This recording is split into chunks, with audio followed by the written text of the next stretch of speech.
Guys, ito ang remake video natin ng pork adobo. Mas maganda kung malinaw, nang sa ganon ay madali kayo makasunod.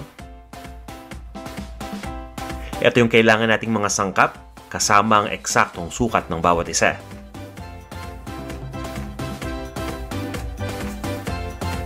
Kung handa na kayo, umpisa na natin. Ilalagay lang natin yung pork sa isang malaking lalagyan at ihahalo na natin dito yung bawang. Itong bawang ay dinikdik lang natin at hiniwa lang natin ng maliliit na peraso. Ngayon naman, ilagay na natin dito yung toyo. At haluin lang nating mabuti.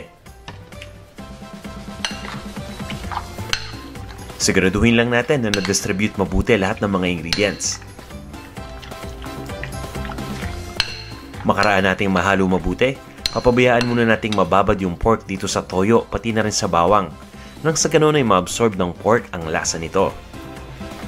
Makaraan nating maibabad, mag-iinit lang tayo ng pan o ng cooking pot. At kapag mainit na, ilagay na natin dito yung pork kasama yung soy sauce o yung toyo, pati na rin yung bawang. Ididiretso na natin ito dito.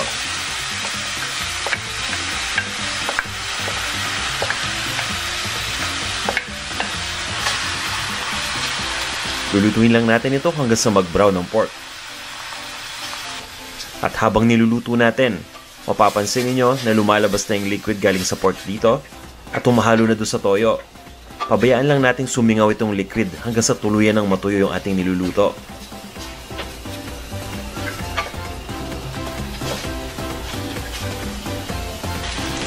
Ngayon naman, ilagay na natin yung whole peppercorn o yung buong paminta, pati na rin yung pinatuyong dahon ng laurel. Hahaluin lang natin ito sandali. Siguraduhin lang natin na nagsama-sama mabuti lahat ng mga ingredients.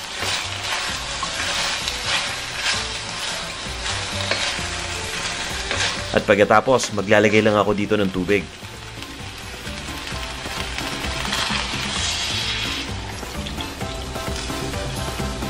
Pabayaan lang natin kumulo itong tubig.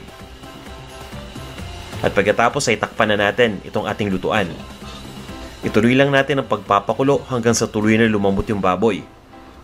Papakuluan natin ito mula 40 minuto hanggang 1 oras. Depende sa kalidad o sa quality ng baboy na gamit ninyo. Pwede rin kayo magdagdag ng extra na tubig kung natutuyuan na habang pinapakulo. Ngayon naman, naglagay lang ako dito ng sukang puti. Pabayaan lang natin kumulo ulit itong mixture at hahaluin na natin. At titimplahan lang natin ito ng asin kung kinakailangan. Kung medyo maalat na yung inyong adobo at sa tingin niyo ay tamang-tama na, pwedeng hindi na ito lagyan ng asin. Haluin lang natin uli. At pagkatapos, tatakpan ko ito. Itutuloy ko lang ang pagluto ng 15 minuto pa. At pagkatapos, iserve na natin ito. Guys, maraming salamat sa pagnood nitong video. Sana'y nagustuhan ninyo. Abangan nyo pa yung mga remake videos natin para dun sa mga nauna nating ipinublish na videos na hindi kalinawan. At huwag nyo sanang kalimutang mag-subscribe dito sa ating Panlasang Pinoy YouTube channel at i-follow ako sa Instagram.